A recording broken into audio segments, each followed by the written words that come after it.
journey down the path's mosaic. Players, hi, howdy. How's it going? Hi. Hey. Is this thing on? Is this thing tap? Hello. Is it on? I fucking Hi. hate you guys. Hi. I'm Welcome, listeners, to the usual NPCs. I'm your game master, Tony Brett, here with our adept cast. Asia, Hi, I play Althea Bloomhart. John, The adept is quite the word, but yeah, hi. I am playing Levi. Jaime, Well, hello there. I play Boomer, or sometimes Charity. and Spencer. Hello, I'm playing Fitzgerald Rollins. The best bear dad around. Okay, here's my question. How many of those do you have prepared? Oh, I just thought of that one. And they're all bad. So I call bullshit. Alrighty, so who wants to let us know what happened last week? I pick I nominate John. So we talked about staying in a village, and then we decided to move north. And that was about it. But the main thing that was interesting that we came upon is that we discussed whether or not to go searching for the Draugr or continue north. We decided to continue north. We found a Draugr on a horse. We kicked his ass. And then we also kicked the Draugr. And then as we went further north, we have stumbled into town, which seems to have been razed to the ground. If we're ready to go, then we shall get on going. Aye, Captain. You Oh, Captain, my through... Captain. Son of a bitch, let me fucking run the game. Damn it. You trudge through the snow, your feet sinking ever so deeply into the snow, even with snowshoes on. Unfortunately, it's so deep you don't even know how far you'd have to dig before you hit ground. But there's a warmth in the air, coming from the smoke ahead of you, from the town that seems all too quiet. As you approach, you see something when you're about probably 100, 200 feet away from the town, maybe. You see what looks to be a pile of something in the town's center, with maybe a man sitting atop the pile.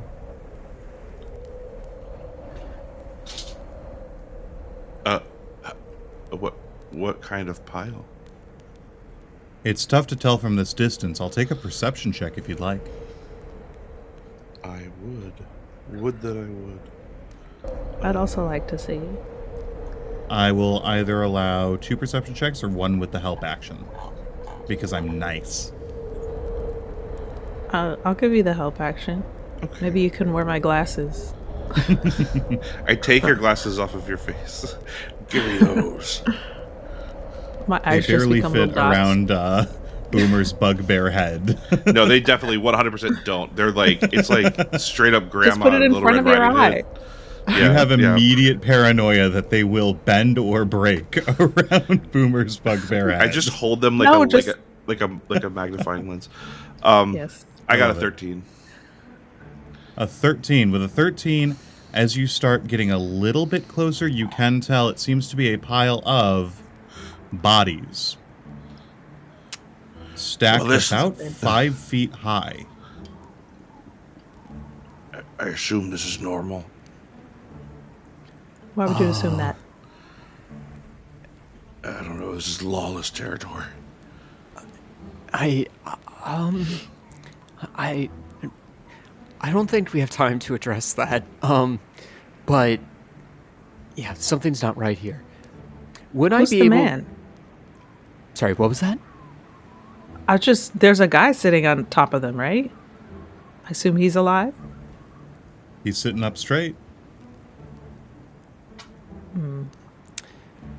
Before I would probably wield the new saber that I have found and shield and approach slowly.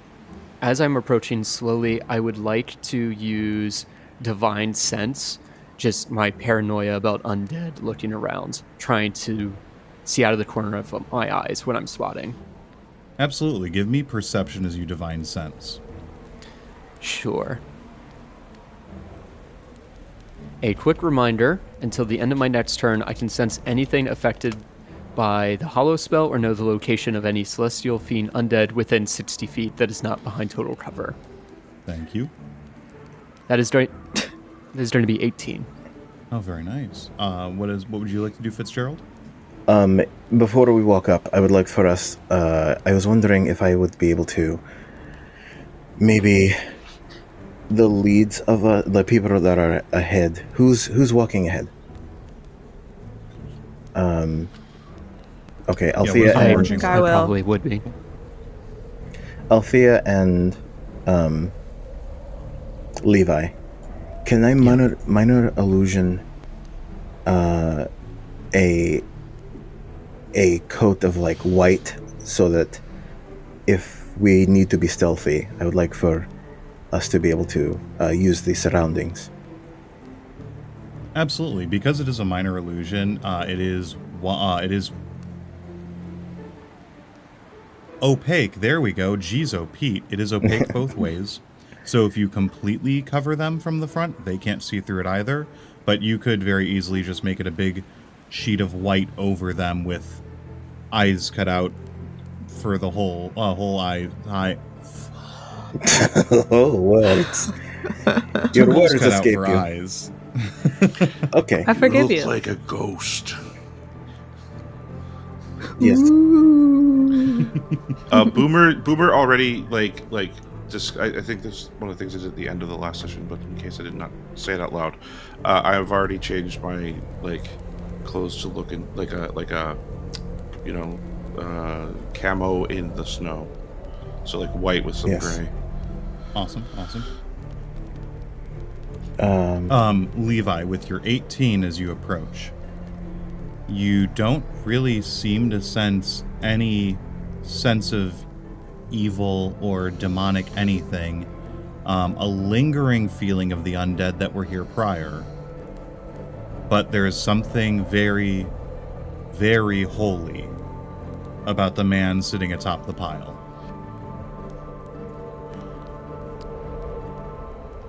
Interesting. Are we still approaching, getting closer as we go, or have we stopped where we are to try to get our bearings and decide how to proceed? I think I would take a moment, as just stop approaching. I'd lean down to Althea and say, "Hey, I'm getting a sense from this guy.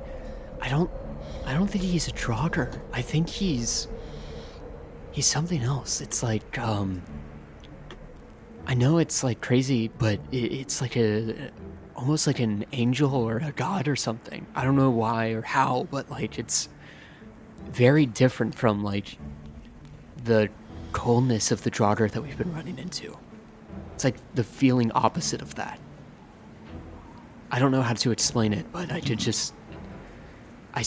still don't trust it, but it's different." Yeah. Normally my reaction would be, if there's nothing else, to just go up and talk to someone like, "Hey, what's going on?" But the fact that he's sitting on top of a pile of dead bodies is unsettling, Yeah, that's true. at the very least. And you feel something, Althea, as you look up towards him. A slight warmness, maybe even a sizzling, almost a burning, on your fingertips of your left arm. Left, correct? I'm pretty sure left. Yeah. Yeah. I'm gonna take off my glove and look at my fingers. Do they look any different?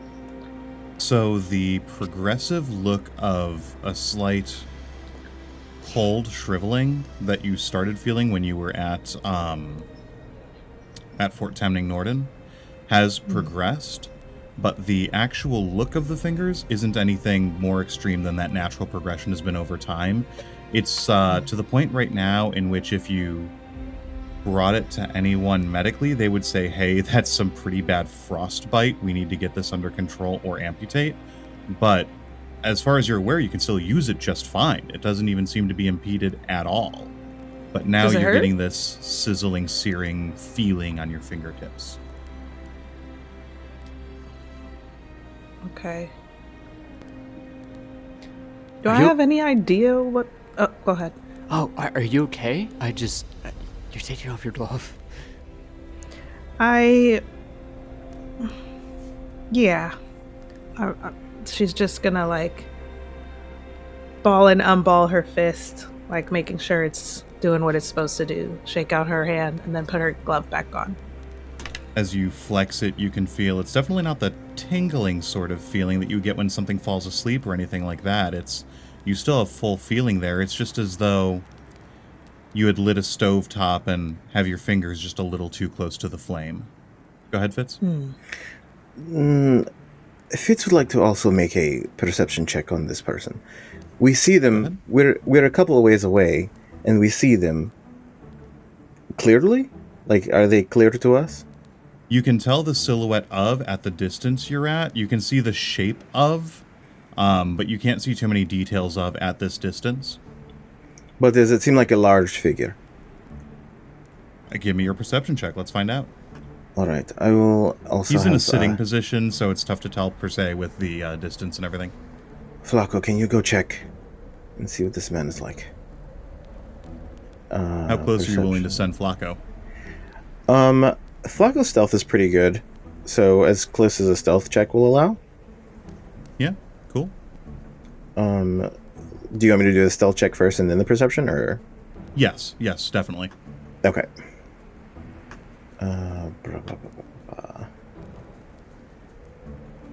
Flacco's stealth is a... I should have had this up. Forgive me. It's 16 plus, I believe, 3. So 19. Cool. With a 19, Flacco is comfortable getting right above him. Flacco kind of tests the waters, as it were, as they get a little bit closer, and each time seeing no reaction from the target, keeps getting closer until Flacco is directly above them. Go ahead, give me that perception. Perception. With advantage from Flacco. That will either be a 12 or... that will be a 12. With the 12, because of how close Flacco is, they can tell that this person is a man, is massive, probably 8 or 9 feet tall, easily.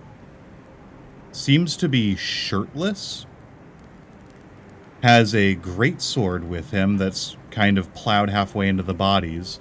All of the bodies are Draugr, and I mean all of them are Draugr, of various levels of armaments and things like that. And the figure seems to have his shoulders slumped down, his head in his hands, and seems to be in some sort of state of halfway exhaustion, just kind of resting for a moment, which definitely makes Flacco's approach easier than you would have previously thought. Okay. If it seems like he was fighting the Draugr, I will cast Healing Word on him. Alright, what's the range on that? It's 60 feet. Are we within 60 feet? You can get within 60 feet. I mean, he doesn't seem to be all that observant at the moment regardless. Okay. I'm going to go 60 feet within his range and cast Healing Word. Hello. You seem to have run into trouble here. Are you okay? I mean, it looks like you're fine. You took out all these Draugr. And you see he's a little surprised by hearing your voice as he sits up and you start really seeing personally from your own eyes how absolutely massive this man is as he rolls his shoulders and says, What are you doing out here? What brings you out into the snow? I thought all the civilians were... I thought they were all evacuated.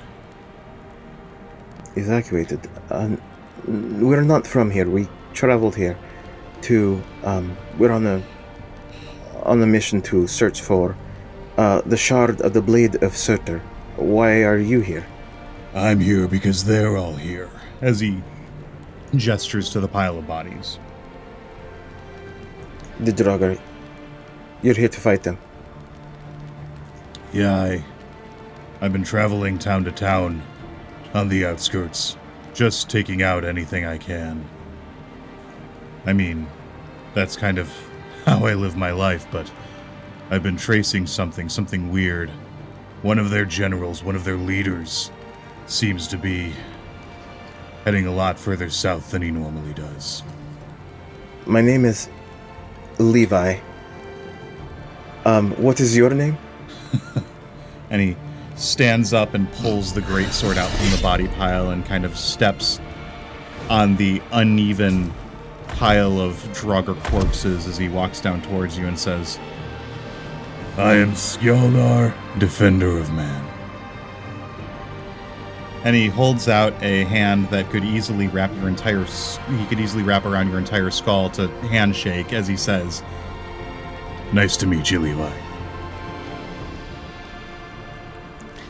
I think I'm... Correct me if I'm wrong, but I'm pretty sure I'm already a little familiar with Skjaldar, correct? You know a little bit just from stories and history. You would have never had a personal experience with him per se, but you do have stories in your family history with him, as well as a double-sided medallion that happens to have his face on one of the sides. Right. So I think being a little bit unsure in this moment, I would kind of like grab onto my medallion, probably activating it subconsciously. And Go ahead and give me the flip. Give me a 50-50. Yeah. Because it is two-sided. Right. And this is a god, correct? This isn't a giant? This is 100% a god. Okay. Between odd and even as two options, I got odd. So let's call that right. tails. Levi, you feel a cold sensation wash over you. A comforting cold, almost. It's bizarre, it's magical and different from what you're used to. You hear a woman's voice in your head say, I will protect you. As you feel this overwhelming cold, everyone else, you start to see a sort of dark aura around Levi, different from the golden aura from last time. Levi, you have advantage on intimidation checks for the next 10 minutes, as well as you can add 1d4 cold damage to any attack you make. Yeah, we're gonna need that. Okay.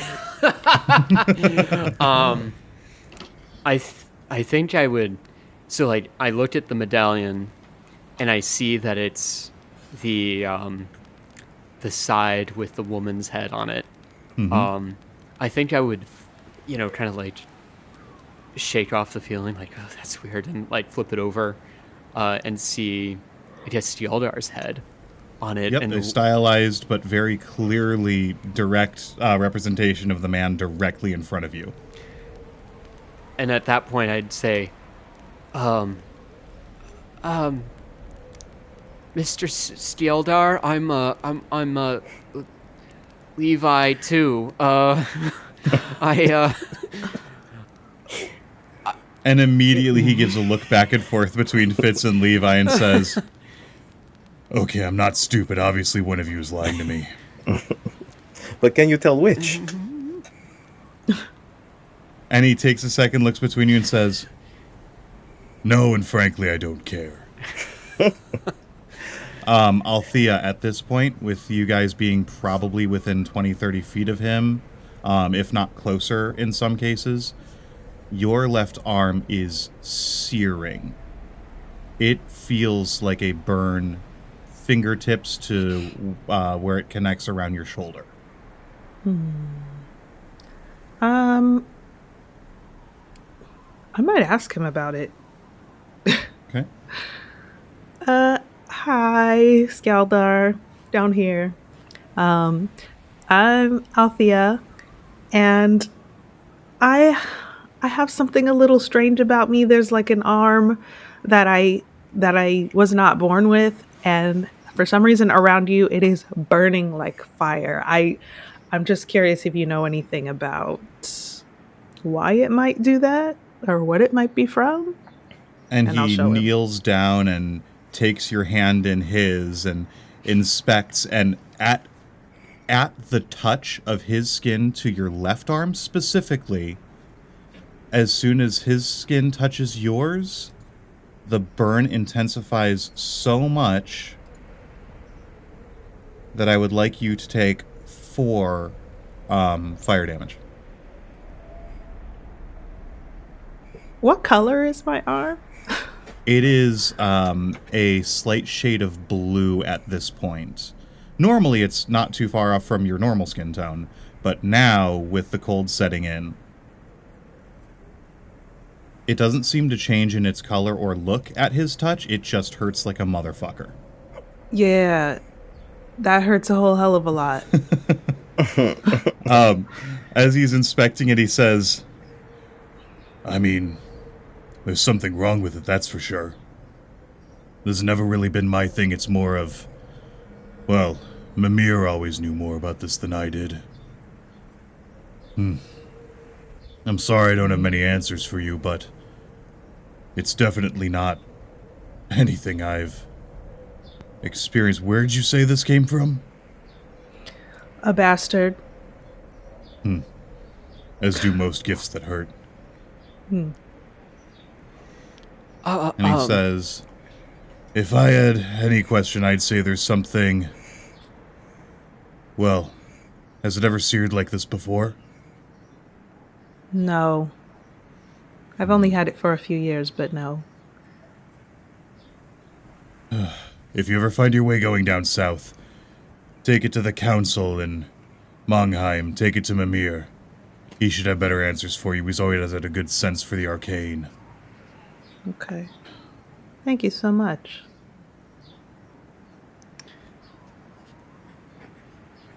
Addie, here, let me take a look at that. And I will just try to wrap it the best I can, and do the 4 points of lay on hands, just to like try to cool it down. It probably doesn't actually cool it down, but the actual pain might subside a little bit. Yeah, absolutely. You feel there's still a deep burn where Skjaldar's hand touched yours until Levi wraps it up, and that seems to go away, and it's back to just the slightly uncomfortable heat you were experiencing before. Fitz, what was your history check from Thank 20 you. minutes ago? Sorry about that. My history check was a 23. Oh, geez, oh, Pete.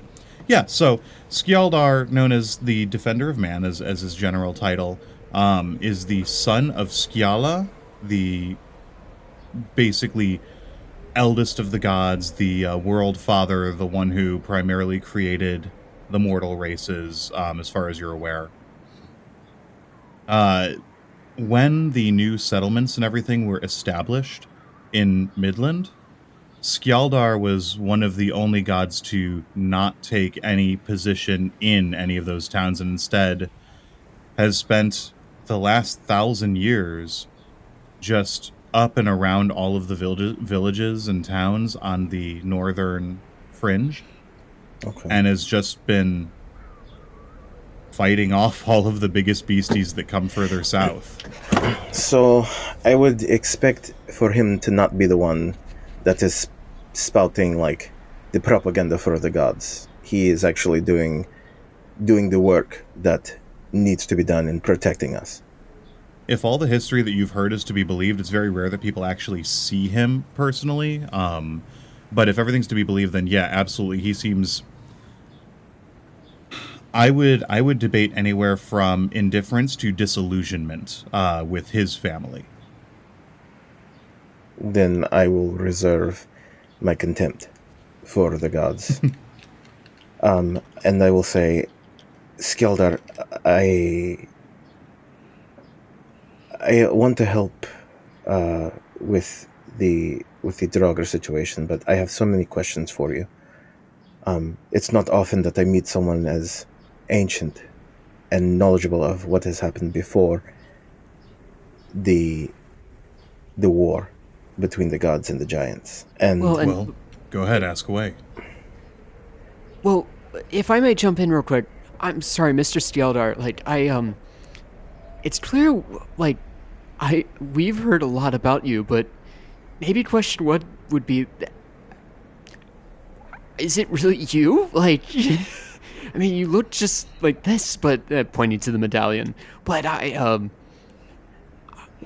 mean, Skjaldar, defender of man, just running into him out in the middle of nowhere here. I mean, don't get me wrong. Levi, look at the bodies he's left. There is no way that this man is just a man, especially at his height. You question, but look at the evidence before you.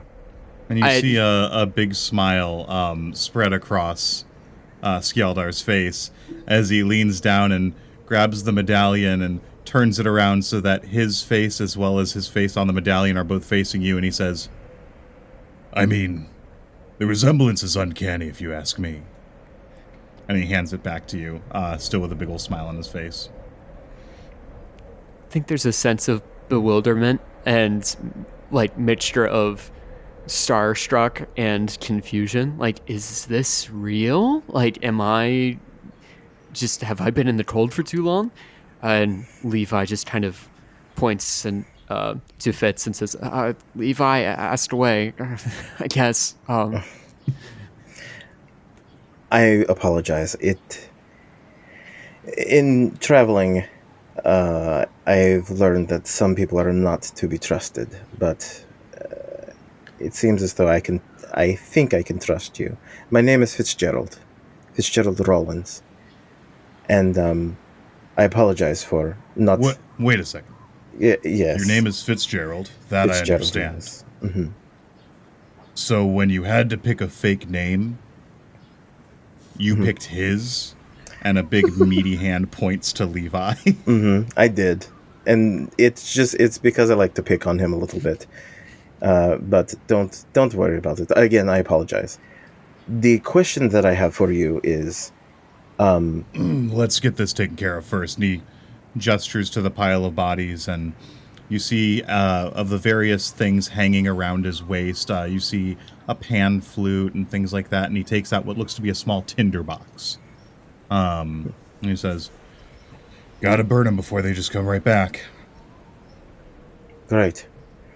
Is there a particular ceremony or something that we need to do? I've never actually burned bodies as he before. tosses a flaming piece of wood into the pile, and he says, nope.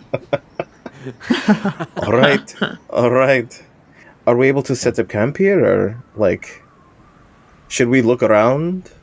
He walks into one of the larger buildings in the town and says, this should be mostly cleared out. We should be able to have a little bit of peace here. I know that the mortals don't like the cold quite so much. And you go in, and he starts setting up a fire for you guys. I thank him, and I say, also, a honey bun thanks you. And I hold up my bear. That's in his little green bean outfit. Skjaldar looks at the bear, immediately sets down everything from his fire, and goes, no, oh my goodness. Yes. We got And we found immediately this starts little guy. petting the bear, and of course, his hand is probably longer than the bear is tall. The bear isn't taking fire damage, is he? No. Oh, okay. Totally All fine. right. Yes. me. All right. All right. Good. In fact, when you shook his hand earlier, it was totally fine. All right. Okay. All right. But yes, I'm not sure if the questions that I have. I'm not sure if you have more pressing things to attend to. I know you said that the general of the Draugrs, they are coming more south than they have before. Is there... do they have a target? Do they seem like they're going somewhere in particular? I've been trying to discern that to see if I can head him off, take him out beforehand. But from everything I'm seeing, it's almost random the places they're attacking on their way down south. I've never seen... I mean, the generals themselves are so few and far between, and I've never seen one venture into Midland. In all my time. And I don't know what's pushing them out. I don't know what's drawing them in. But I know that it's not good, and it's a sign of worse things to come.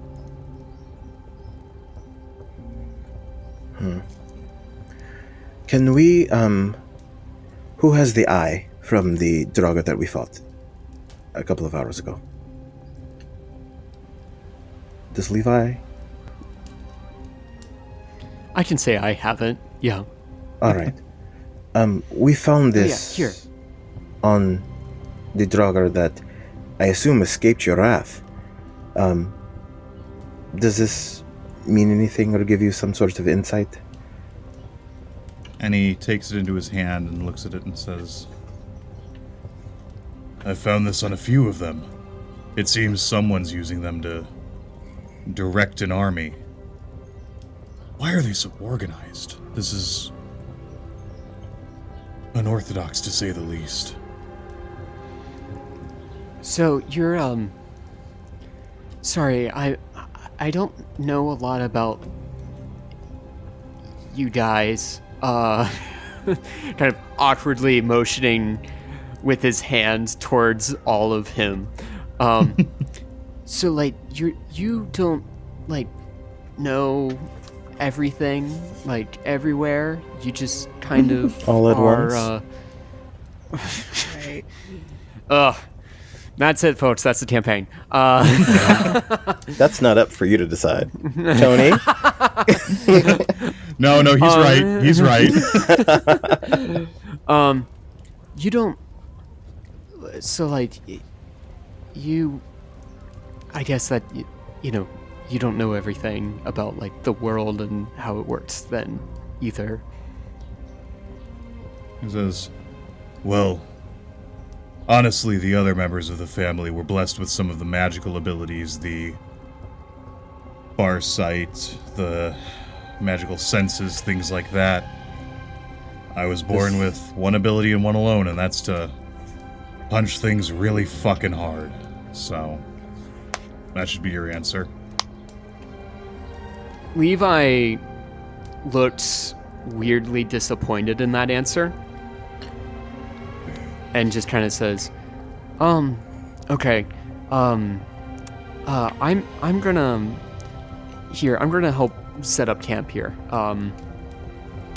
Yeah, maybe we'll talk.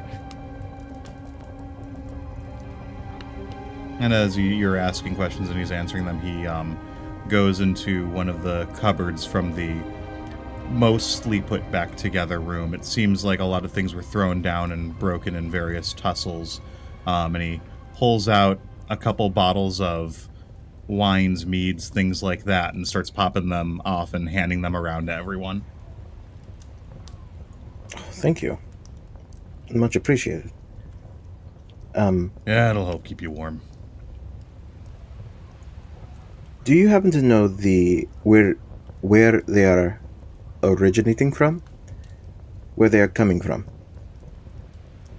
I think I've nearly located where the general's based at the moment. So that's where I'm heading after this, but... Where is that? I've been trying to hit every town along the way and get them to the encampment. Safest spot for them at the moment. Well, we're headed up north. If they're there, we wouldn't mind a little extra muscle, as you put it, if you don't mind us traveling with you. I mean, I couldn't necessarily see a problem with that. I'm admittedly scared for what they could do to mortals like yourselves. That's why I normally handle this kind of thing on my own. But Well, we we've handled some Draugr. We handled some Draugr. I want you to know we were pretty good. One of them almost kicked my ass, but Levi was there. He was pretty good. I'm doing my best. Skjaldar, where is everybody? I mean, was this town overrun when you got here, or? The Draugr were just showing up when I got here, but thankfully I was already on my way here to begin with, just to defend them. So we got just about everyone evacuated in time. No casualties as far as I'm aware. Where did they evacuate to? Because we haven't run into anyone on our travels. Here, you have a map? You have a map I could see? Yeah, here. And he takes it and he marks a spot around... If you were to make a triangle, the longest side... right triangle. Longest side being from where you are right now to where the forge is supposed to be that you're going to, and then branched off to the north, that is where he marks, and he says, "There's a cave system that we found there. It's not the greatest for resources and things like that. I don't know how long they'll last there, but it's safe.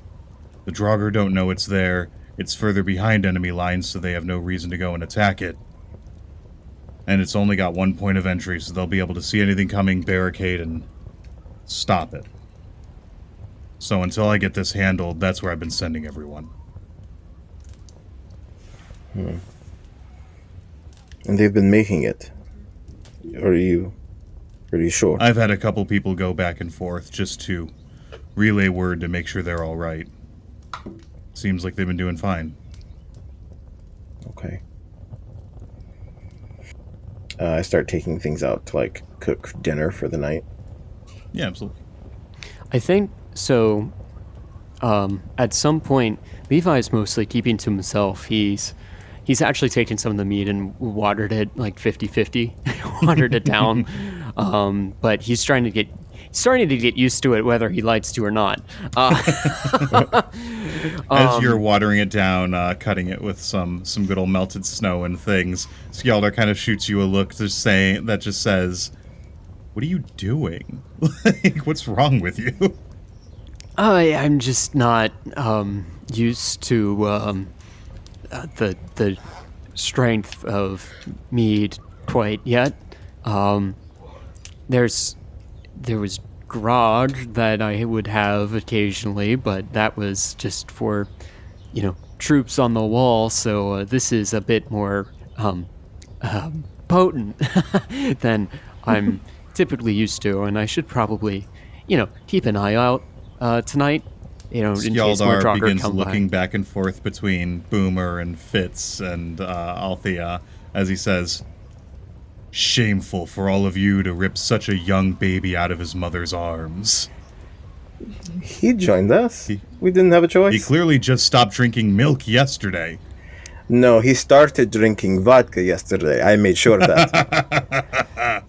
Levi will actually just kind of he'll take a second and kind of stop in his tracks, and then he'll actually just I'm gonna try to find some more wood or something, and leaves. As you're walking out the door, he says, "Oh, I didn't mean to hurt his feelings." Make sure to find some grubs or something for Honey Bun. He doesn't seem to respond at all. I message, "Make sure you find grubs for Honey Bun." He doesn't respond. All right. Well. Althea's gonna send Toot after him. Send what? I didn't hear what you said. Toot. Oh, Toot. Oh. Yeah. Oh. Still smelling like dryer sheets. Yeah. As soon as the door opened, Toot is having a little bit of trouble keeping up as he tries climbing over the snow mound that's just a little bit taller than him. But makes his way there. Yeah. All right. As I'm just kind of walking, I'm not actually looking for firewood. I'm just kind of walking in the cold, but I'll see Toot kind of keeping up, and I'm like, "You're so weird. Come on." And just trying to pick him up with a hand and just put him on my shoulder as we walk around. Hey, Levi, what is your passive perception?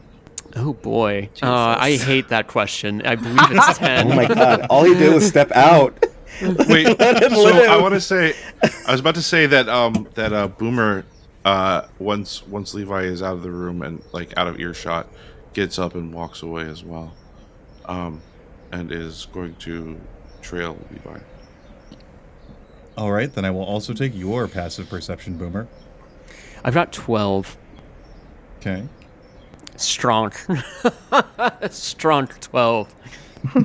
My passive is 13. All right, Boomer, you notice this first, especially with the little bit of distraction of Levi caring for young Toot. Boomer, you notice off to the north, 3 figures approaching, on foot, walking. You only see silhouettes at the distance they're at. It's the wise men. And you see gold and frankincense and smell a bit of myrrh. I was Jesus the whole time. Does Levi notice it too? No. I'm just gonna straight up say that like I am in my thoughts right now. I'm gone. Right. Okay, so I'm as like camoed as it can be for this setting outside. I just want to keep a protective eye on what's going on without making any making myself known. Mm-hmm. They're getting closer and closer, and as you can start making out some details about them, one of them is in full black plate armor, with a large sword in one hand and a large axe in the other. One is simply very lightly armored, maybe just some leathers, with a longsword in hand. And then the third seems to have no armor, no weaponry, but is bigger, is seemingly about 6-7 foot tall, little hulking creature.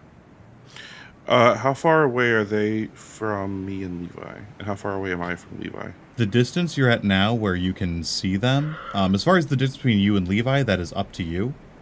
But the distance from you to them is probably 150 feet, where you can start actually making out what they look like. And we're looking for wood, or ostensibly looking for wood, right? So presumably we have like some tree cover. So there's not much as far as tree cover and things go. You're still mostly in the town. Okay. But it would be easy enough to hide away behind buildings and things like that. I'm gonna just sprint up and get Levi's attention, and I'm gonna be like, "We need to go hide. There's somebody coming. 3." Wait. Whoa. Boomer. Wait. There's what? People? There's 3 people. 3 riders are approaching. Oh. From where we are at, is it possible that we could sprint back into... I'm assuming that we're kind of camped out in a house somewhere. Is it possible for us to like sprint back to that house while still remaining fairly undetected? Or are we at a point where that's no longer an option? It should be easy enough to. You're not even in that much of a rush, all things considered, with how slow these guys are walking towards you. I would need stealth checks, but you're not, fucked up in the open. Oh wait, are they walking or are they riding? Walking. They're on. Oh, foot. okay. I misunderstood them. Okay. I apologize. I might have misspoke. No. I might have just misheard you. I'm so like a little bit, just considering the factors of realizing self along with game mechanics. I am wearing chain, so I am not going to be very quiet if I'm running across the street or running back to the house. Mm-hmm. And so I would be concerned about just sprinting back compared to if I take the time to just hunt her down to be as quiet as possible. So I might actually look over to Boomer and just say, Look, I'll stay here. I'll try to get ready, and I'll try to stay out of sight. You go get everyone else. Do you think Toot can talk to Althea? Maybe? Toot, you got anything? I have no idea how Toot works, so... I'm not sure either. I know that she probably understands what I'm saying, but Yeah, I don't don't know. think Toot has any way to telepathically relay messages to you. right. Toot gives me a shrug. I'm not gonna like leave you here. Like, I think that let's send Toot back. She's small. She's not gonna be seen. Maybe I could infer that something's wrong if she's sent back. I'll take a piece of paper and just write 3 people approaching, looks dangerous, and give it to Toot to hand to you. Yeah, and then I'll set Toot down, and I'll kind of like, kind of do the hand motion to go back. Toot is having trouble running through the snow. Can I throw Toot? Can I huck Toot is, in fact, a crocheted doll, so yeah. Yeah, Huck that motherfucker. probably be cool. But is there like is there a check for her to not lose the note on her way Jesus. sailing through the sky? In flight. I will not make a check for Toot. You see Toot roll up the note and like pull a small opening in the crochet and jam the note halfway in, and then that. arms crossed, ready to go. Oh yeah. Love that. Wow, Toot She's is a trooper. yeah, trooper, big trooper. All right. Boomer, how strong are you? How strong are you, Boomer? This is a weird time to ask that question. I look at my skinny arms. Yeah. No, I follow. I have a +2 to strength, so I hand Toot to you. I say, sit hike. yeah. I guess I'll drop kick Toot. House. Drop. Oh Give me no! an athletics check. In my head, this is like a dog toy almost. Like I have a similar toy for my dog. So like, yeah. Yeetus athletics, Tutus. I guess Yeetus Tutus. And all the that's a ultimate nat spell. 20. Whoa! total. Nat 20. Whoa! Yeah. She lands on the doorstep. Beautiful. Immediately you see Field goal. Boomer line up the shot, drop, and punt Toot across the whole town, which isn't that big of a town, but those of you, Fitz and Althea, you hear a thump at the door to the house. Sorry. Someone's knocking? Someone is knocking? Yeah. Althea, should I get Let's that? open the Or door. do you want to? Okay. I'm pretty Also- sure that was 3 points. Also, Skeldar, just a quick question, and feel free to say fuck off if you want to, but is what they say about the gods true? The way that the stories are, it seems more propaganda-esque to me than, actual fact. So what I'll say is, as far as I'm aware, the main stories, the histories, the wars, all that, is true. But I've known my father 100 times longer than you've been alive. And no matter what you know, no matter what you think you know, you should never trust a word out of his mouth. Thank you. Althea, who was that? You I'm walk over gonna and reach. you open the door and you see Toot jumping up and down, waving his arms like mad, trying to get your attention. Oh, hey, Tootsie baby, and then I pick him up, And there's a little see note the little halfway note. sticking out of his chest. I'll pick it out and be like, "Oh, this must be from Levi. There's people approaching. There's 3 people approaching. They look dangerous." I'm telling the room. By the time you turn around to look at Fitz, you see Skjaldar is already fully stood up, greatsword in hand. Oh, Jesus. Oh, okay. We're getting ready. All right. I'm going to say, stay here, Toots. Honey bun, stay here. Go. Don't move. And then I'm going to charge out. I'm going to run. Same. And I'm also going to minor illusion another white blanket for me and Althea. Cool. And as you guys are running out, you see Toot running for cover as Honey Bun seeks out a certain toy. But continue. The three of you rush out of the house and make your way towards where Boomer and Levi are. It's easy enough to follow their footprints through the snow. And by the time you guys get there, it is about 60, 70 feet away. These three forms are, and Skjaldar says, "I'll take the big one. You four take the other two." And he immediately, sword up, screams as he rushes towards it. Here we go. All right. And I will pull out a bow and just knock an arrow. I will take initiatives from everyone.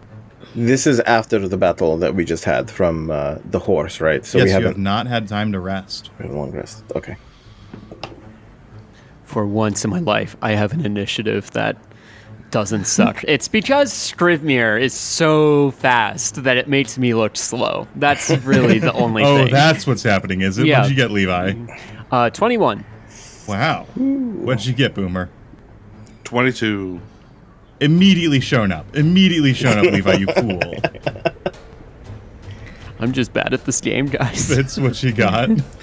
20. Oh no, not 20 anything. I got an 8. Oh, I was so excited. Much I was less like, impressive okay, than a 20-something. Althea? 18. 18. All right. Okay, so top of turn order. Right now, about 60 feet away are the three of them. Halfway between you and them is Skjaldar. Boomer, Gilly, you are up first. All right, so describe distances for me if you don't mind. So, Skjaldar has taken off. Yeah, he's about 30 feet away, and then 30 more feet are the three of them. I pull out a crossbow and I fire. All right, you have 3 targets. You have a really heavily armored one, a medium armored one with a sword, and then the one that is big and hulking with no armor. I think I'm going for the medium one. Cool, awesome. That's a 14 to hit. 14 is just enough. Go ahead. Nice. That's what I like to hear. 7 points of damage. Yeah. All right, what is the damage type? It's piercing, right? It just like crossbow light damage 7. I assume piercing. 1 second. Okay. Cool. Yeah. All right, you immediately take your crossbow out, fire it. It sails past, just barely past Skjaldar, and lands right in the shoulder of the Draugr. And you see it pull the bolt out and throw it to the ground as they keep advancing forward. Anything else? I'm gonna run up as like close to Skjaldar. Cool, sounds good. My speed is 30, so I can get to him. You can get right up next to him. Mhm. Yeah. Levi, go ahead. I am just looking nervously at these creatures coming forward, saying under my breath, "Mother, protect me!" And I'm going to cast Divine Favor on Self, and that will give me for the next minute an extra 1d4 radiant damage on hit on all weapon attacks. Beautiful. With that bonus action, I will then loose the arrow that I have knocked at... is it fine if I say left one, right one? Is that, or number 1, number 2? No preference for which one you're shooting at? Not in particular. I want to shoot at one that I have clear sight on. Okay, go for it. As Skjaldar has said, I've got the big one, so... Jeez. Okay, that's a 21. Beautiful. Yes, Okay, it hits. so- Give me damage. So we're going to do, that is going to be 6 damage Okay. for piercing, but then the divine favor is going to be an additional 1 damage. Oh. That's okay. You knock and loose the arrow as you see it sail into the hulking one with no armor. As it lands in it, you see it seems to not care until a light gold glow emanates from and seems to pop as it sort of recoils just a little bit in pain. Okay. Then I know, I know it's time to get it done that way. So I am going to then swap to my sword my saber and shield and start running up Cool. and get into the fray. With your move, I'm assuming you're at 30 feet of move. You can Yes. get right up by Boomer and Skjaldar. Yep. Cool. I forgot And then to next- add my go ahead. I have like a special sneak attack thing that if I'm attacking a creature that has not yet taken a turn, I can do an extra 2d6 damage, and I forgot to add that in. Oh, yeah, go ahead. Give it to me. It's 7 total. So, Cool. yeah, I don't remember the total damages now, but No, you're good. I have it tracked. I'm good. okay, cool. So next, it is Skjaldar's turn. As you see him say, "We've got to separate them," as he rushes forward and shoulder tackles the fully armored one and takes it another 60 feet away from the other two. So he is now a little over 100 feet away, and has taken the fully armored one with him. WrestleMania is awesome this year. And he gets him from the top rope with the elbow of the people. Now, next it is Althea's turn. Okay, I'm just gonna do Firebolt. Oh, 13 to hit? 13? Well, it depends upon which one you're going for. I can do it randomly if you'd like. You could do that, because I didn't choose, but... Well, what is it they look like again? There's one with an axe and a sword. Was that So the one with Skjaldar's the one? axe and the sword has been taken away by Skjaldar. There's one that has Okay. just a sword with some light armor, and another one with no armor that's just big and beefy. The one with the sword? Cool. Awesome. In that case, unfortunately, it does not hit. Okay. You send your firebolt out, and it hits the armor, and you can see it heat and sear some of the armor, but unfortunately, it doesn't seem to stop its advance in any way. Anything else on your turn?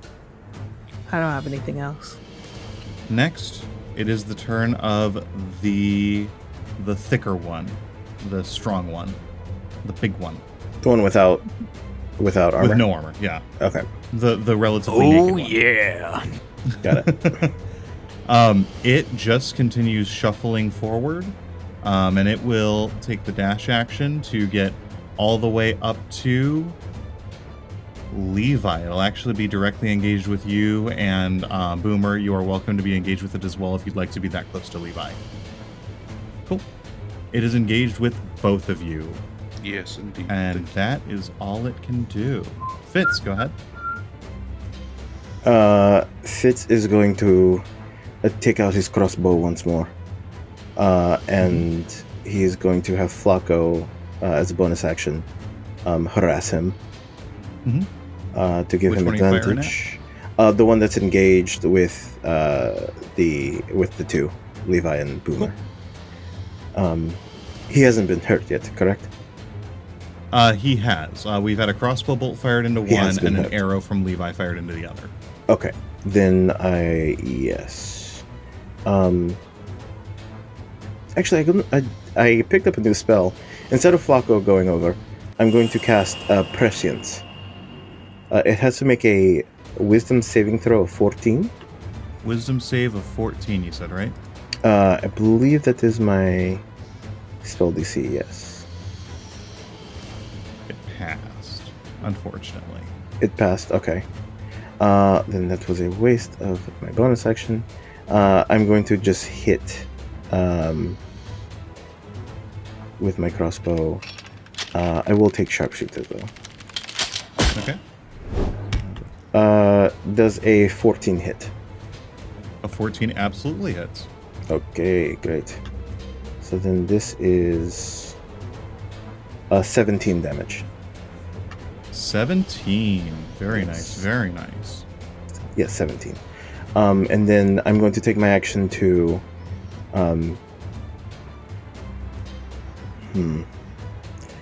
Is there any cover or something that I can see around here? You could go to one of the buildings to your left and right and kind of hang around the corner of that so that way you could still see everything, but be in partial cover there. Yeah, I want to be in partial cover. Cool. Awesome. You Right. sprint off to the left of the nearest building and just kind of dodge behind the corner of the house there. Wonderful. That's it for my turn. It is the one with the sword's turn. And it can make it all the way up to Levi and Boomer, no problem. And we'll start with raising its sword on high and bringing it down onto the head of Levi. Levi, what is your armor class? 18, sir. With an 18, you manage to, new saber in your hand, deftly deflect it. I gotta say, I like this thing a lot more. Shing. As it reaches out with its other hand, ungloved, bony, most of the flesh having fallen off, and reaches out to try to grab at your skull, but you manage to knock its arm away as well. Oh, Jesus Christ. Which takes us back to top of turn order with Boomer Gilly. Boomer, it was terrified for just a moment there, at the very end there, and now feels a little more confident that Levi can sort of maybe handle himself here a little better, because he was going to do something to defend Levi, but instead it pulls out his quarterstaff and hits this the one that just attacked Levi with it. Cool. 10. 10 is unfortunately not enough to hit. Yeah. Yeah, that's all I got. Well, that's it. That's my turn. All right, Levi, you are up. Yeah, so now I've got both of these assailants on me, right? The more armored, dual-wielding one, and then the big guy. Yep, Correct. You are all close enough to be engaged. You, both of them, and Boomer. Oh boy. Yeah, seeing that, oh geez, I'm not liking either one. I'm going to go after, I think instincts for me, just having just dodged 2 attacks from this guy, I think I'm going to immediately try to go back after him. So going after the guy who just grabbed after my skull. Mm-hmm. Using the scimitar, that was so close to a 20. That's a 7. 7 to hit? Yes. A 7, unfortunately, will not hit. Guys, I need better rolls out of you here. Yeah, trying. Good. Yeah, unfortunately, that's going to be it then. Yep. Alrighty, Althea, I believe in you. Let's try this again. Which one are you targeting? It doesn't matter. No! I was gonna say the big guy, but I guess it doesn't matter because I got a 9 to hit. Oh no. 9 total? Yeah. Unfortunately, that is not enough. Ouch. Oh yes. Some bardics really would have helped you guys. I'm sorry about that. Alrighty, anything else for you, Althea?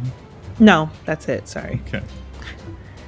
The big naked one You didn't say he was You didn't say he was naked. You didn't mention naked. I did not say he was naked. did not say he but was he is naked. not armored, and so that's Draugr penis just Close flopping about. enough. No, Right. thank you. No, it fell off. Hanging on by a It's thread. gone. Yeah.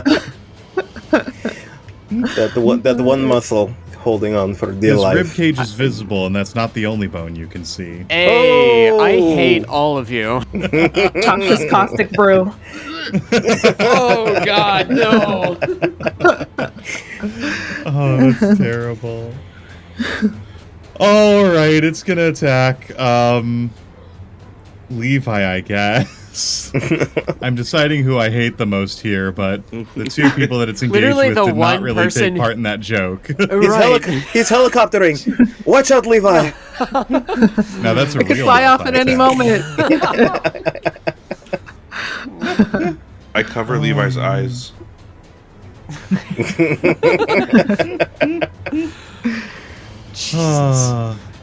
Levi, Yeah. it brings its fist down on you, and you manage to block it with your shield. Oh my God. It is heavy. It is. You feel your bones shake when it lands, but it does not break through your defenses. Right. Good.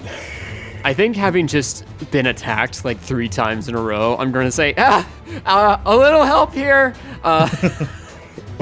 I've need not you- been in a Okay. scrap like this before, so. Yeah. I need you to make a DC 11 Wisdom save. Oh no. Okay, I got +2 to that. Oh my God, 12. Just enough. You Okay. feel a burning gaze upon you from the larger one. Something about it is haunting you to the core, but you manage to tough it out. I'm still terrified of these Draugr, but I'm doing the best I can. Absolutely. Fitz, you're up. Oh, okay. I'm going to pop out. Levi. I'm gonna try What? to shoot. I'm gonna try to shoot him in his one good eye, the Just one down do below. This is God. Duck. I'm going How to. low do you have to duck? He has to get To make all the his way. He's penis got to be prone. Go Oh, prone. God. Hit the deck. I'm going to use sharpshooter No, once no, the more. deck with an E. Okay. That is does a 9 hit? A 9 total? Oh. Oh, +5. Right? No, I took sharpshooter, so it's a 9. Oh. A 9 does not hit. 9 does not hit. Oh, Okay. God. Oh, I actually will give Levi Bardic. Appreciate it. And then I'll go back into hiding. You got it, kid. Go ahead. And now the pounding continues. Not that kind Oh, of. God, no. The sword wielding one. He's naked. Oh, where's HR? If you didn't know, HR loves this. HR's participating. HR, come on, you're better than this. Oh, God. What is your armor class again, Levi? 18. 18. You are hiding behind your shield as you feel blow after blow land on it. You are barely holding your ground. God. This is genuinely terrifying. I don't think I've been the focus of all of the attacks ever. As you feel the big one grab your shield, wrench it to the side, as the one with the sword, you see its arm shoot out towards you and grab a hold of your face, fingers pressing into your temple. Oh, God, no. Please take That's 7 what you did to me. necrotic damage. That's what you did to me, Levi. Necrotic. How much damage? 7, and then I need a Constitution save. Okay, is this for the spell or something else? This is for that attack. Can I add a bardic to that save? Is that how bardic works? Or Yes, you can add bardic to saves. Yeah. then I'm definitely doing that. Let's see. A D6? Yes. Sweet Jesus. Okay, that's a 12. A 12 overall Yep. is just enough. God. You feel the burning cold etching into your brain as you manage to just barely smack its arm with the shield and knock it away from you. Yep. And I also just barely saved the Constitution. So I took 7 damage, so I have to make a save of 10. I make a save of 11 for Constitution to keep my spell up. Oh my god. By the skin of his teeth. The skin of his teeth.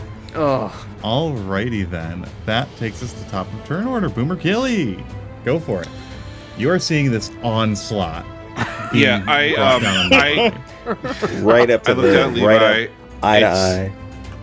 It's bad. Thank you for that, This is Bardic, bad. by the way. I put my hand on Levi's shoulder, and I use my Iconoclast feat, casting protection from good and evil on you. Hell until yeah. the spell ends, one willing creature you touch is protected against aberrations, celestial elementals, fae, fiends, and undead. The protection grants several benefits. Creatures of those types with disadvantage on attack rolls against the target. The target cannot be Okay. charmed, frightened, or possessed. If the target is already charmed, frightened, or possessed, the target has advantage on any new saving throws for the relevant effect. Well, that's a bugbear who's prepared.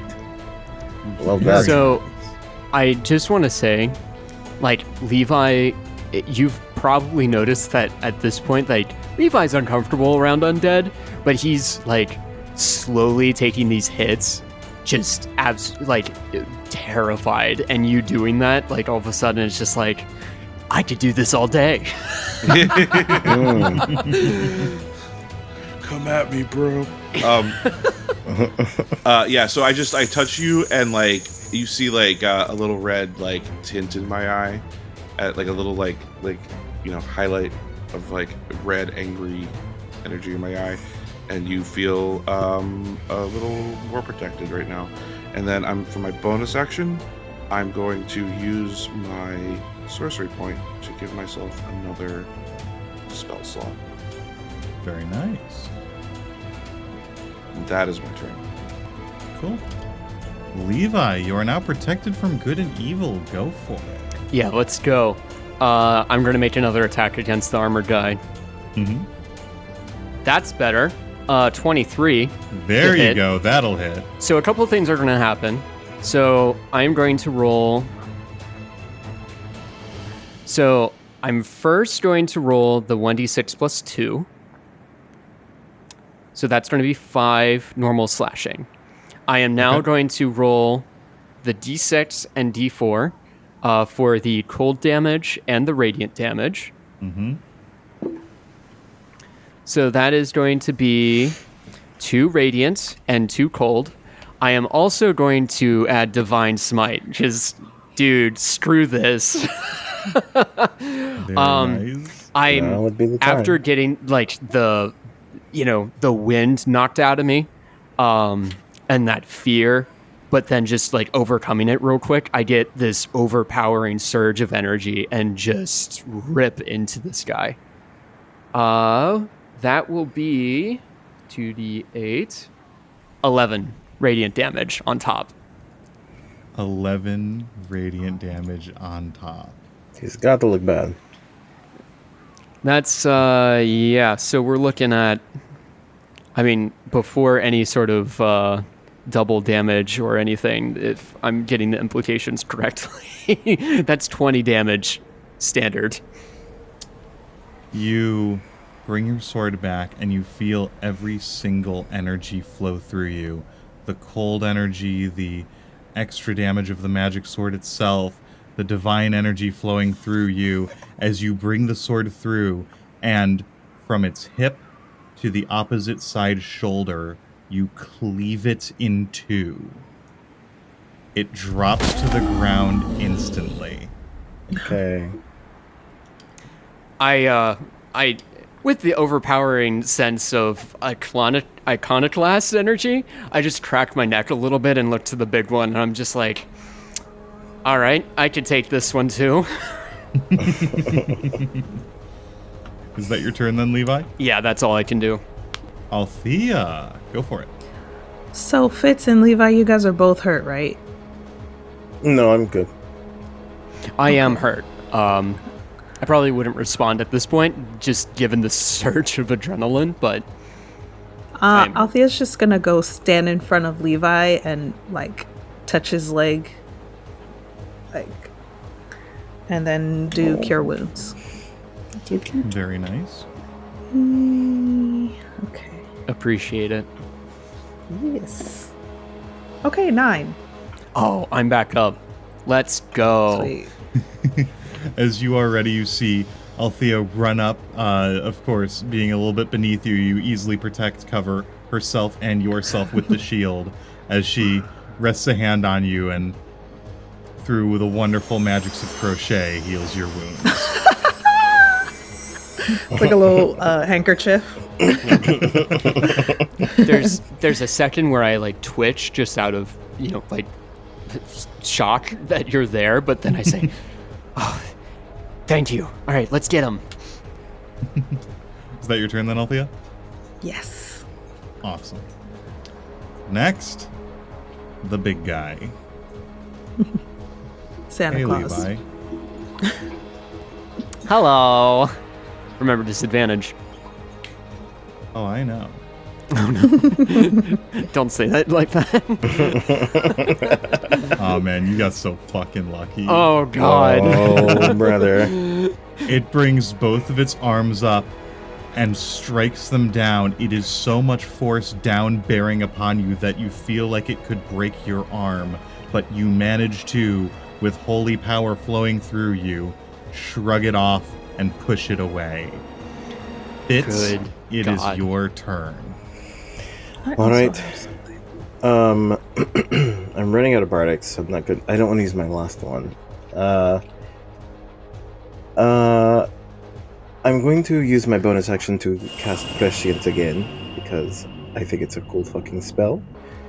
On the big guy, so he needs to make a DC 14 Wisdom saving throw. There we go. That's what they should be rolling like. Fails it super hard. Woo! Okay. I point a finger at a target in range in an attempt to gain brief insight into the target's defenses, forcing them to make a Wisdom saving throw. On a failure, you automatically hit with your next attack this turn. I will take Sharpshooter and get the automatic hit. Very nice. Let's see. 18 points of damage. You peek out, reach into the target's mind, and you can immediately see every move it's going to make as you loose an arrow, barely even cognizant of you doing the action, as it plants itself firmly in the thing's chest. That felt really good. That's it. I'm going to just move back to cover. Cool. Boomer. Top of turn order. Can I angle myself so that I have a cone in the direction of the big guy and not hit anybody around me? Yeah, that's easy enough. I'm going to take my quarterstaff and pound the butt end into the ground. And when I do that, I cast Thunder Wave. Cool. Sounds good. So I need a DC 14 con saving throw from Big Dude. Unfortunately, he's been rolling really well. He does make the save. I will be like, God damn it. And then that's all I'm going to do right now. Does he take half damage on a success? Oh, that's right. He does take half damage. You're absolutely correct. Okay, that's not insignificant. So that's half of 13 is 6. Awesome. You slam your staff thunder into the damage ground, and specifically. muffled by the snow, you still hear and feel the ripple upwards as it seems to knock it off balance. Very nice. Anything else? I think that's it for right now. Levi. Taking the opportunity where it seems to have flinched but caught itself against the thunder wave, I'm going to rush up to its one side and make another slash at it. Go for it. That's a 9, so that's not going to make any sort of contact. What I will then do, because I don't have any bonus action, is I will make sure that I shuffle myself with shield up so that I am near the most people possible, probably between Boomer and Althea, to make sure that I can use my interception if that's needed. And that'll be Absolutely. my turn. Cool. Althea, go ahead. I'm gonna try Firebolt again. Okay. And there's only one, correct? Or there's... Technically, The there's one- the one Skjaldar is fighting, but he seems to have that under control. Right. Alright, so... Come on, give me a better roll.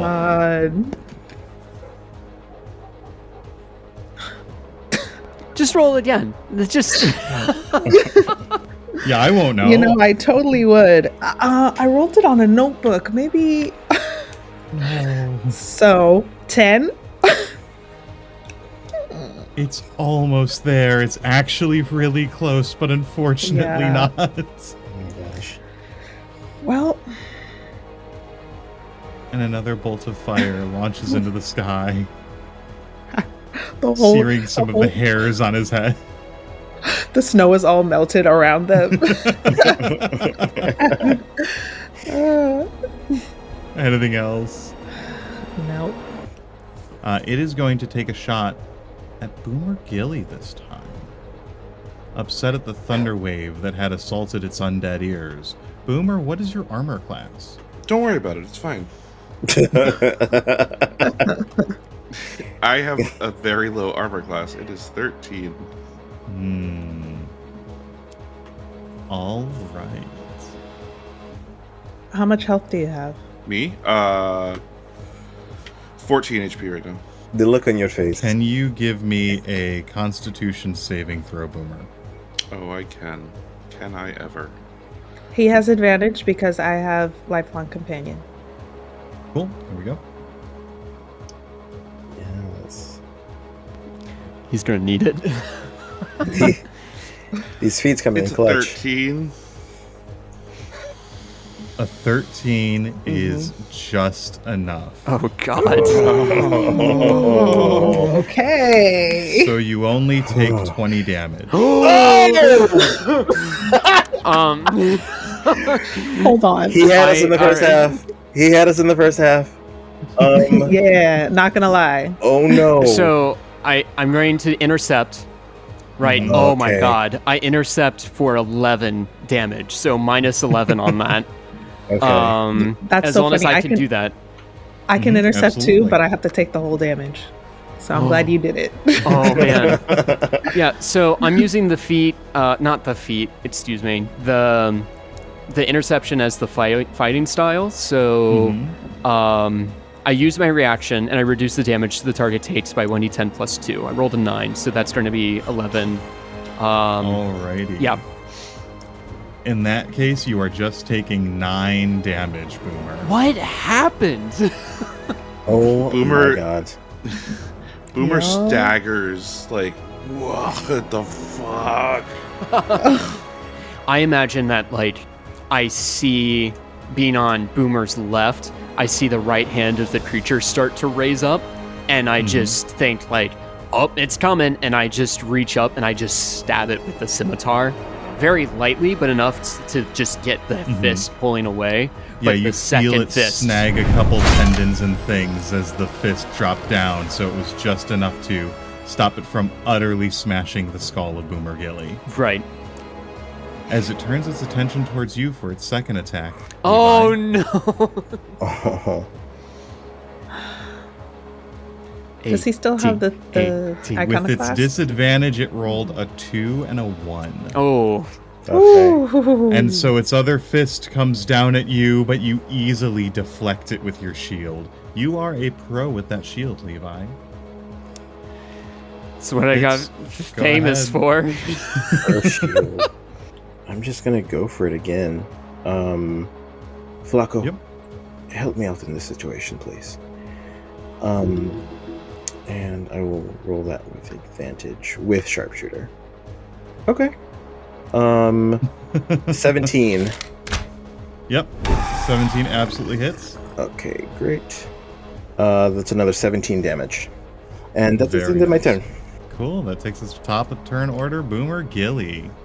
Boomer is a little bit stunned and dazed, just like flavor wise, not like mechanically, because that was a lot of damage, and is this dude looking at me? At the moment, no. Most of his attention is focused on Levi. Can I go behind him, just like sidestep to like out of sight, Yeah. like directly behind, and use actually real quick before I do this, can I say that for my bonus action, my last turn, I used my other sorcery point to give myself another spell slot? Yeah, that's fine with me. Okay, cool. I want to go behind him. I want to look at the guy that Skeeldar's fighting, and I want to disguise myself as him. Okay. Yeah, that's fine. So, you guys see me step around this hulking dude, and then I just sort of pull my hat down and then like pull my hand away. And as I do that, like I'm in like, it looks like I'm in, big, like dark armor. And I walk up to him and put my hand on his shoulder, and I just like time to go back. Give me persuasion. Okay, I really hope this works. 12. With a 12, it seems to get confused. It does not fully disengage to leave, but it's turned away and not focusing on people until its next turn. I will give everyone advantage on attacks on it. Ooh. I'll take that. We'll take it. Hell yeah. All right, Boomer. Cool. That's my turn. Nice work, Boomer. Levi, keep in mind that you have advantage now. I will roll with advantage. Oh my god. I just rolled 2 natural 20s. You should have used one of them earlier, but I I'll be know. excited for you anyway. Wow, now he's dead. Oh man, this dude is going to die. Okay. How do we want to rule the die on divine favor? Do we want to do 2d4 on that or just the 1d4?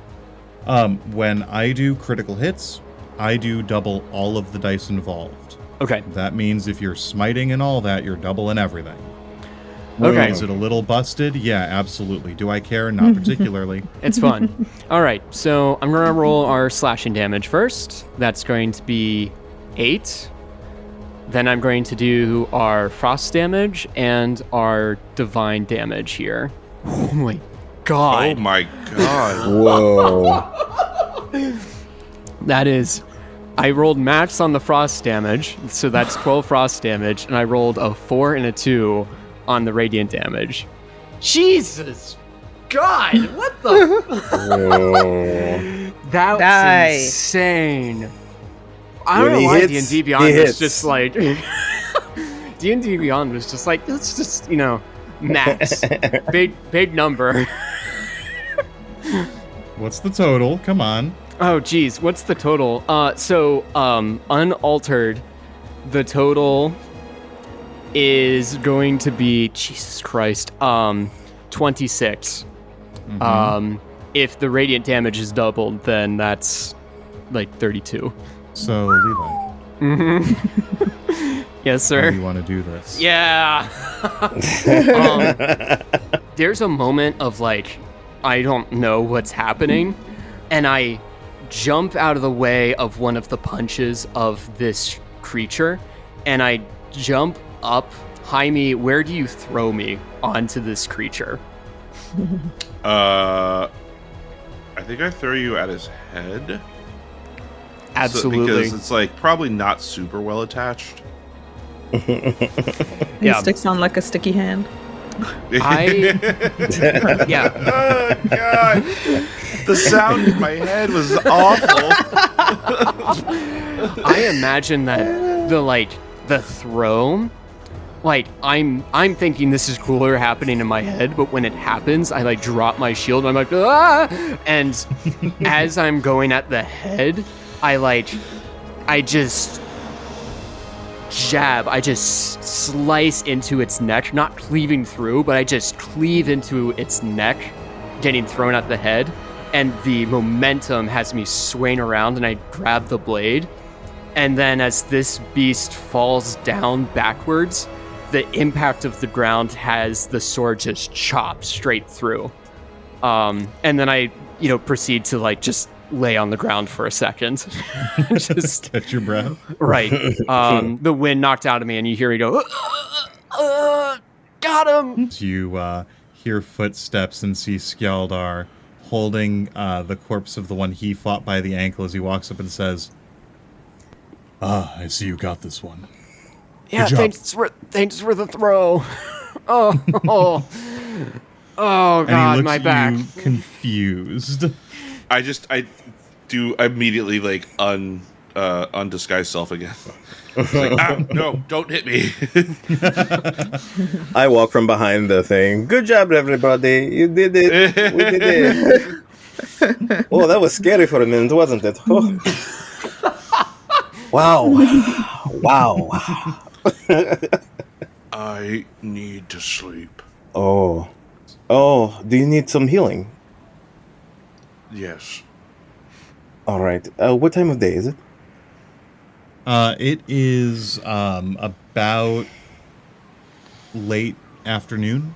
Late afternoon. Okay, so it would be an appropriate time to actually rest. Absolutely. Okay. Then I will just bandage him, not actually spill any spell slots or anything. I'll bandage you up and I'll get under your arm and try to, help you back. I'll do that for Levi too. Yeah. Yeah, I'm just laying on the ground until someone comes Oh, over. right. And hey.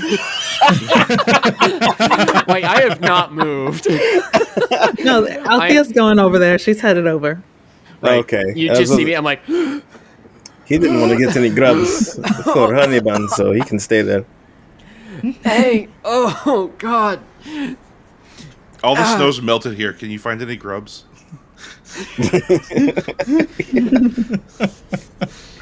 I melted all the snow. I checked for grubs. You find grubs. Thanks. I put Levi over my shoulder. Wait, we gotta do the thing that we gotta check the bodies. Is there any gems on them?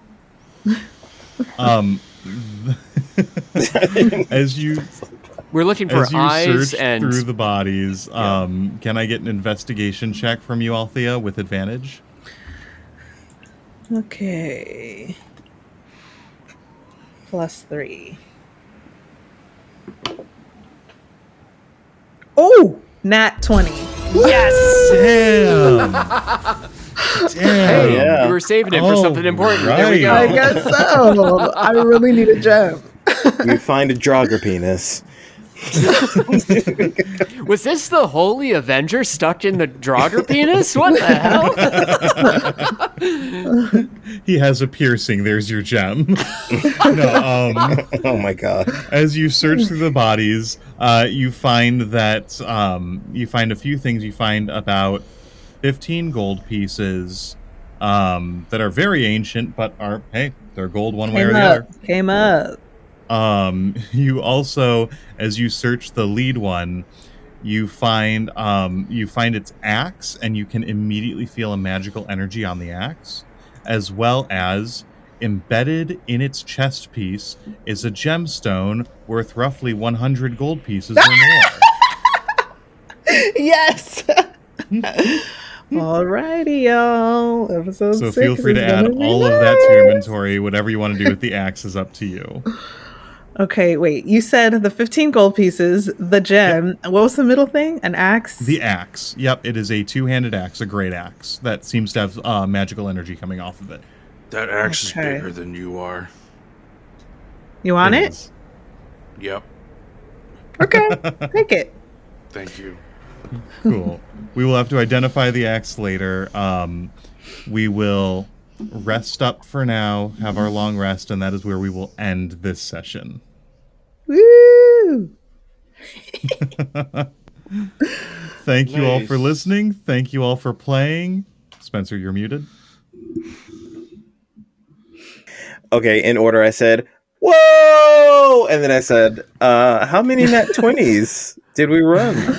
Did we roll this session?" That's pretty I dope. technically rolled 2. Yeah. I rolled Althea one. and then I think there I was another rolled somewhere. one because to drop kick. Yes. Yep. Oh, Yep. yeah. Nat 22. We got 4. You know That's what? pretty cool. For as much as we've been playing, we actually haven't rolled that many natural 20s so far. That's We true. just rolled No. a ton Big this session. session. Yeah. No, yeah. Dang. Right. Thank you, Would everyone, for it- playing. Thank you all for listening.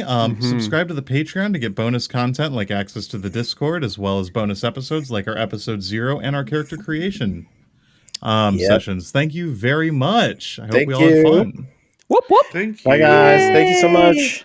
Alrighty. See ya. Bye-bye. Bye bye.